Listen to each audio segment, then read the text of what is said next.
Yan, magandang araw mga kapins. Ngayon ay August 1 August 1, 2024. Yan. And magpapagupit tayo mga kapins. And for today's video mga kapins, so pag-uusapan natin yung paano kung na-text scam ka, ano yung experience mo, paano yung gagawin mo, and ano yung mga learnings at inputs mo sa mga bago nating kababayan. So yun mga kapins, bago natin simulan yung ating isi-share ngayon regarding sa experience ko sa scam dito sa Canada mga kapins. Intro muna tayo mga kapins.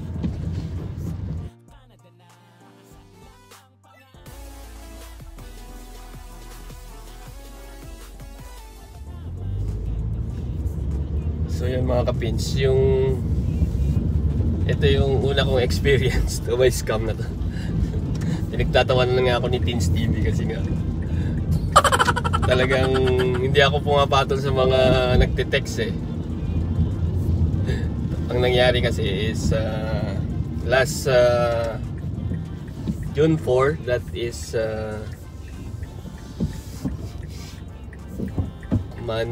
Tuesday 2024, may nag-text sa akin. Di ba may vlog kaming pumunta kami ng downtown before, 1 week or days before ng text na yan. May vlog ako niyan, yung sa sa Sakura viewing sa may Darmot. Eh nagpunta kami ng ng Philippine Fiesta sa waterfront. Naalala ko, parang may violation ako sa parking. Yun. Kasi yung nakalimutan kong magbayad online sa parking sa may downtown. Pero nagbayad naman ako. Kumbaga parang alam mo yun, parang tawag dito, parang hindi naman nanloko. Kumbaga after 45 minutes ko na yata na-start yung pay parking.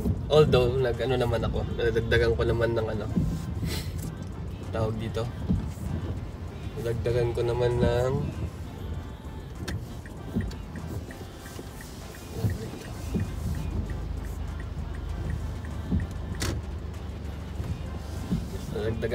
tawag dito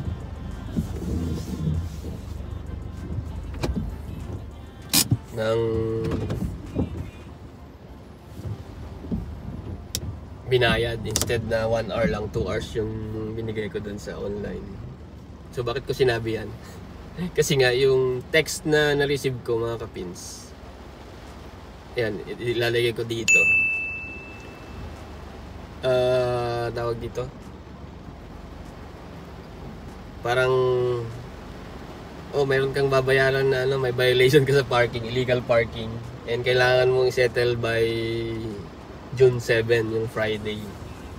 So kinabahan ako kasi sabi ko baka nga ako'y may violation, sabi ko.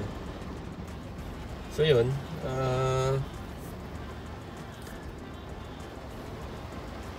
napapaisip ako siguro 1, 2 or 5 minutes kung i-click ko yung link. Nung clinic ko yung link, ganito yung lumabas. Yan. So kaparehas ng ng parang website ng ng government of Nova Scotia. Kasi dito usually ganun eh. So huli ko na napagtanto. So salamat nga pala sa mga sumagot. Nag-post kasi ako sa dito sa Filipino group sa Facebook yung experience ko na ganito, nakaka-receive ako ng text from this number and kailangan ko magbayad ng parking dahil may violation, di umano ako. So yun, siguro ang coincidence lang, siguro nag-text sila ng libo-libong ganon, tapos malay mo baka isa, dalawa or lima na katulad ko nakaparehas yung sitwasyon, kaya pwedeng i-click mo yung patibong nila. So yun, nung clinic ko yung patibong nila, so ganito yung website nila, yung clinic ko. So https goes this way, tas parking ticket government.com yata, parang gano'n. So ito, sample. Yun, yung clinic ko, so nanghihingi ng information na. So nung una, parang information siguro, yung kasi babayaran mo nga naman. Yun pala, kinukuha na nila yung information ng card infos ko. So ang nilagay ko doon yung credit card ko na ano, na mababa lang yung ano, hindi mataas yung credit limit. So usually ganun ginagawa ko. So yun pala ang tip. Kung dalawa yung credit card nyo, either kung ako kasi dalawang credit card ko, Visa and saka Mastercard. So yung Mastercard ko is mas malaki yung credit limit, and Visa is mas mababa. So usually sa mga online ko, mas mababa kasi kung may scam man, yun na, kung tawag dito, yung rule of thumb ko dyan, kung may scam man, konti lang yung ano, hanggang dito lang yung tawag dito, yung kanyang tawag dito, yung makukuha or may scam. So ito na nga, so clinic ko yung link, tapos after nun, tawag dito, pinasok ako sa website ng payment nila. So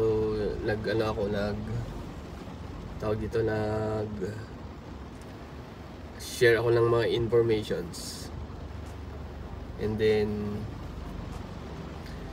nakalagay doon yung credit card number, yung expiry, yung name, tsaka yung CVV code. So yung usually yung apat na hinihingi sa ano. So pag ganun pala, kabahan ka na mga kapins. So yun, wala lang, sabi ko parang normal lang, pero may mga words kasi sila sa text na parang talagang kailangan mong i-click na.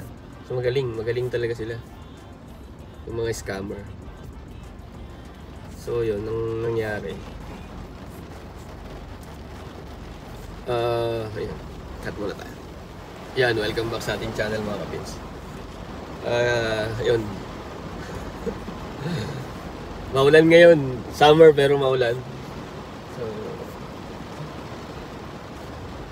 yun, nakakatuwa na nakakalungkot kasi nga after kung may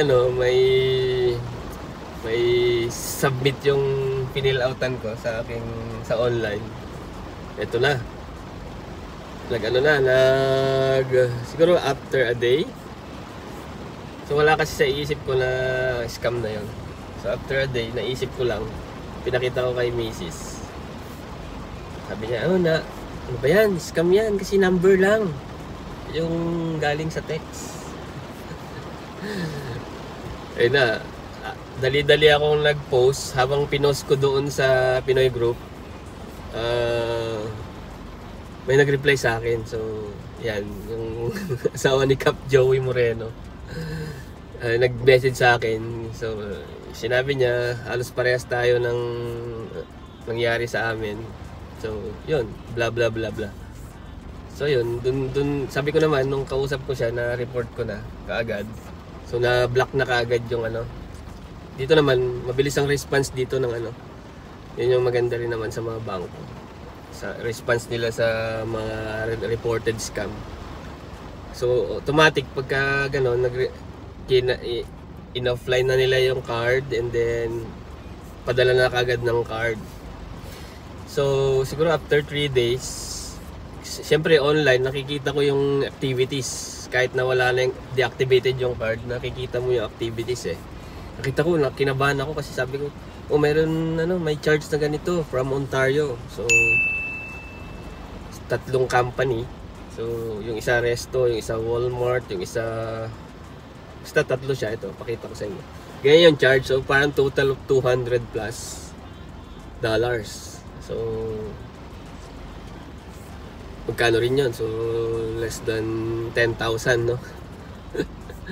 Ang pinagtataka ko, yung hindi pa dumarating na card, so siyempre, mabilis ang action naman nila. Pinadala na nila kagad yung bagong replacement na card. So, hindi pa dumarating yung card, nag-reflect na yung sa online banking ko, yung new card. Tapos, sabi ko, parang compromise na yung card. Sabi ko kasi may isang since na deactivate yung unang card, yung pangalawang card ay ano naman. So parang active na kasi nga in transit na yung card papunta sa bahay Ang problema, mayroon na namang doon. Charge na bago. So tawag ako kagad. Inano na nila kagad. Kumbaga parang sa online banking nag-negative na kagad. Ito yung positive yung charge sa'yo, minusan. So parang equal, no? Kumbaga hindi na charge. Yun, sabi ko, bakit ganon? So nagtaka na ako. Bakit ganon? Compromise na kagad. So ginawa ni agent na kausap ko sa sa cyber security division yata ng bangko. Ang ginawa, nagpadala ulit sila ng bagong card. Kaya pala naka-receive ako ng using yung unang card pinadala through Canada Post. So direkta sa bahay sa tawag dito sa mailbox. Pagka check ko agad, ito yung picture. And then so yun, deactivated naman. And then from that, inihintay ko na yung bagong card. So pangatlong card na siya. Pangatlong card, ito na. Bago in transit na, siguro 48 hours lang yung after kong ma-report na pinadala na naman nila. So yung last card ng Visa pala to. Last card is ako na mismo kumuha naman sa UPS. So yan, sabi ko bakit may parcel na kailangan kung ako yung pumunta. Yung pala, naisip ko, kala ko sa ibang tenant or mga kasama namin sa bahay. Ano pala, ako mismo kukuha doon sa may UPS, sa may Clayton Park. So yan, ginawa ko. And then, inactivate ka agad through online lang naman, madali lang ma-activate activate card. So yun, trinay kong gamitin. Then nag-went through. So yun yung kwento nun. Kailangan wag talagang basta-bastang lang link. Mag-click ng link sa mga legit. Siyempre may mga legit naman na tayo na halimbawa nag-online payment. Paano nila nagamit pala? So tinanong ko yon sa call center agent, sabi niya through through tap kasi nga dito nga kung naka-iPhone ka basta or mobile phone na pwedeng gamitin, itatap mo na lang without using yung physical card. Parang i-download mo lang, madali lang yan sa mga iPhone users. So yun, tinap lang nila yan. Yung iba online, nag-shop online, ganun daw ang ginagawa. So since prior na may scam ako, nakapag ako ng mga Apple Pay ganun. Alam ng mga iba to. Yung Apple Pay, halimbawa nag-subscribe ka sa online site na ganito. Halimbawa yung Apple na lang. O kaya yung sa Google. Yun, mga ganun. So yun pala. So mahirap din. Mahirap din talaga ang tawag dito, ang may scam. Siyempre, antayin mo yung card. Paano kung wala kang ibang card na pambili, di ba? So yun yung lesson doon. Wag basta-basta maniwala sa mga text scam. Siyempre. So moving forward, natuto na tayo. Kaya kung bago ka at na-experience mo ganito, tawag lang kagad sa bangko and then Wag mahiyang tumawag kasi tumawag din pala ako sa ano, yung mga nag-i-issue ng ticket dito either sa Access Nova Scotia, yung sa mga kuhanan ng lisensya tumawag din ako doon. Tapos sa hotline nila tumawag din ako sa tawag dito, sa Halifax Regional Municipality. Kumbaga sa atin is munisipyo. Sila yung nag-i-issue ng mga parking ticket naman sa downtown or sa mga street illegal parking ganun. Untakin mo. Pagkasabi ko pa lang ng number ng ng ticket, sabi nila hindi hindi kami nag-i-issue ng ganyan. Alam na nila na scam. Kasi meron silang unique numbers na ini-issue. Ayun pala, pagka halimbawa nagkaroon ka ng violation sa parking, base naman sa mga sinulisit nating info from the group, Filipino group. Kaya maganda yung may Filipino group sa inyo dyan dito sa Canada. Maki-join kayo, magtanong, wag mahihiya. Yan. Yun, nakalagay doon na pagka inisyuhan ka ng parking violation, parking ticket marireceive mo, ilalagay daw sa windshield, hard copy. So yun, saka ka magbabayad online. Walang text or Yun mga kapins. Shoutout sa inyo dyan. At sa mga bago natin mga subscriber and followers ni Pins TV Canada, yan. Salamat sa inyo and sa patuloy nyong suporta. Yan, don't forget the hashtag Pins TV Philippines Pinoy in Nova Scotia, Pins TV Canada. Yan, yung mga hashtag natin. And see you sa next one mga kapins. Salamat.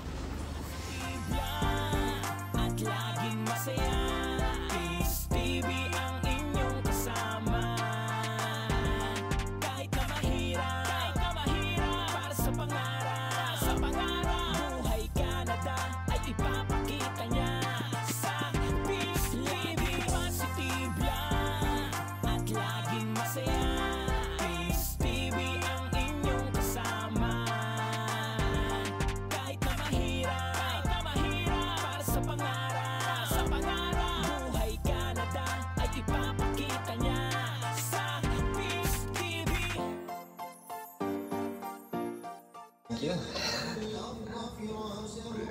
Yan. Yun mga kapin, tapos na yung ating video. Yung ating gupit nun, yun, kay Baran. Salamat sa inyo mga kapins. Salamat sa inyong pagsubaybay kay Pins TV.